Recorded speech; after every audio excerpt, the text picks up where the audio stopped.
Abiding by and upholding the strict virtues of Bushido, that is, the samurai code, can be a very difficult task when one is attempting to survive and push back the horrendous Mongol invasion. Do you have what it takes to fight with honor and virtue?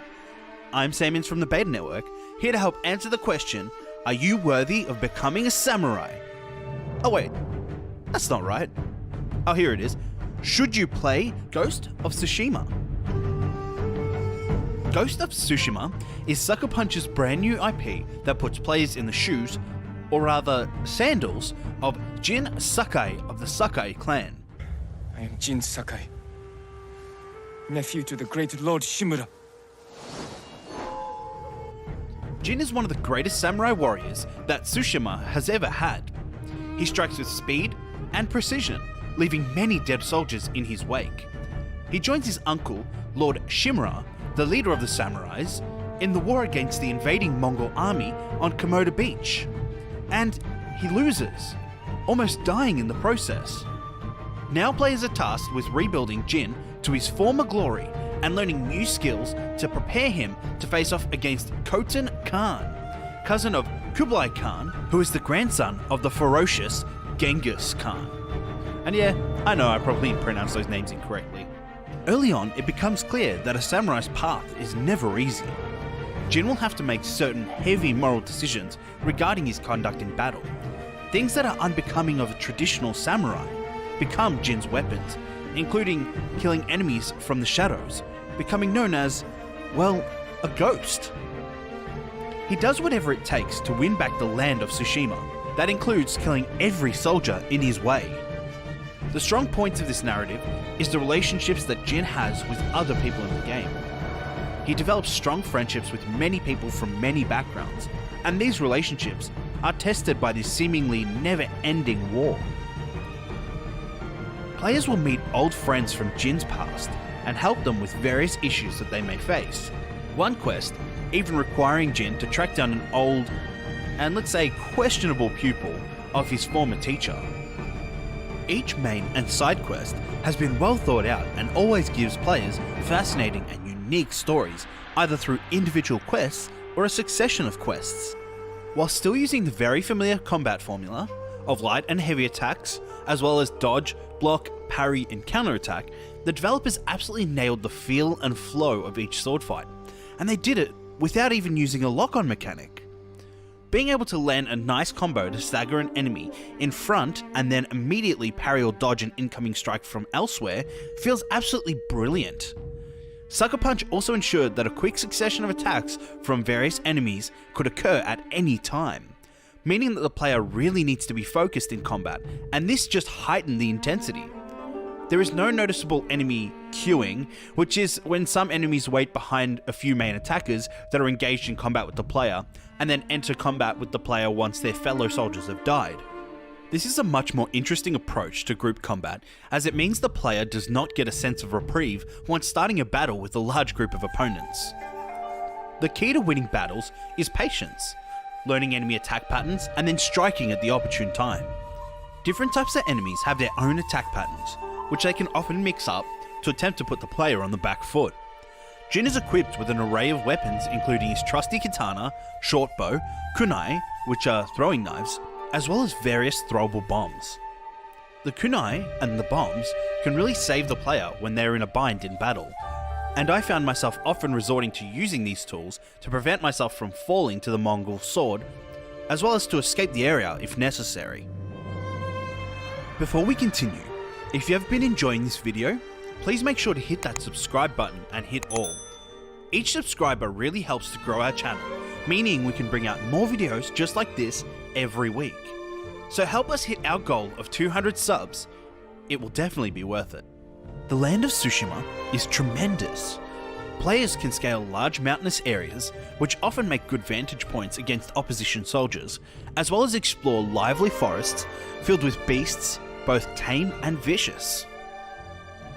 One of the most eye-catching features of the environment is all the different types of flowers. Some areas feature what seem to be a sea of red or blue flowers, and riding across these open plains is an absolute delight to the eye. There are many villages and camps to discover, often containing side quests in them, as well as various merchants. There are also many Mongol-controlled areas, which can be liberated by putting every adversary in that area to the sword. This open world does not include any form of radar or HUD map. A map can be accessed on the pause menu to mark out an area to which to travel, then the wind is used to guide you to the destination of your choice. Swiping up on the touchpad is the way to activate the wind, and it comes in a large visible gust in the direction which is marked on the map.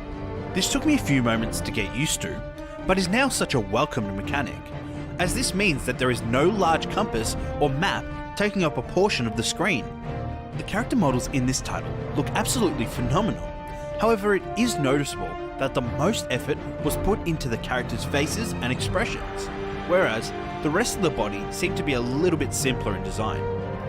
On a fascinating note, most of the cast of the main characters in this title actually had their likenesses used for the characters that they voiced.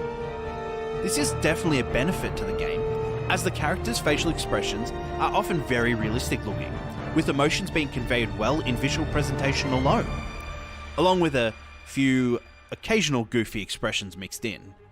Some of the armor that players can find in this game look absolutely outstanding. The different types of samurai armor in particular all look very unique, featuring their own clan symbol and helmet styles. As armor gets upgraded, the design of it changes, but if you're not happy with the new design, that's okay, because the older designs can always be toggled from the menu without losing the stat boosts that the upgraded armor provides. It is also worth mentioning that there are also different shades for each set of armor, meaning that you can indeed battle in gold-plated samurai armor. The detail that has gone into the production of the world is also incredible. Seeing blades of grass wave in the wind is in itself a spectacle. Each blade of grass seems to act independently from every other, as they sway back and forth. This attention to detail can be seen in various other areas of the world as well. One example of this is wood boards that are laid across various buildings. Upon close inspection, it is possible to even see the grain of the wood. All of these features together create a very immersive experience for the player. And talking about immersion, that soundtrack is awesome! Written by the brilliant composers Shigeru Umebayashi and Ian Eskeri, sorry for the mispronunciation guys, this music is an absolutely beautiful blend of neoclassical and Japanese folk music, featuring a classical orchestra, mostly strings, as well as a few traditional Japanese instruments including the shakuhachi, biwa, and koto, makes this soundtrack often feel relaxing, but can also put the player on edge so quickly when enemies approach. This soundtrack is also unobtrusive. Oftentimes, I did not even realize what was playing in the background, and this is not a bad thing at all. It still managed to evoke various emotions despite being very subtle. I couldn't save him. I was a coward. Jin, you are a samurai. He died because of me. So, should you play Ghost of Tsushima?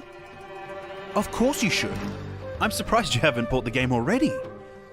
This game has a fantastic story that is likely to keep you interested and amazed, and it throws a few twists and turns in there for good measure.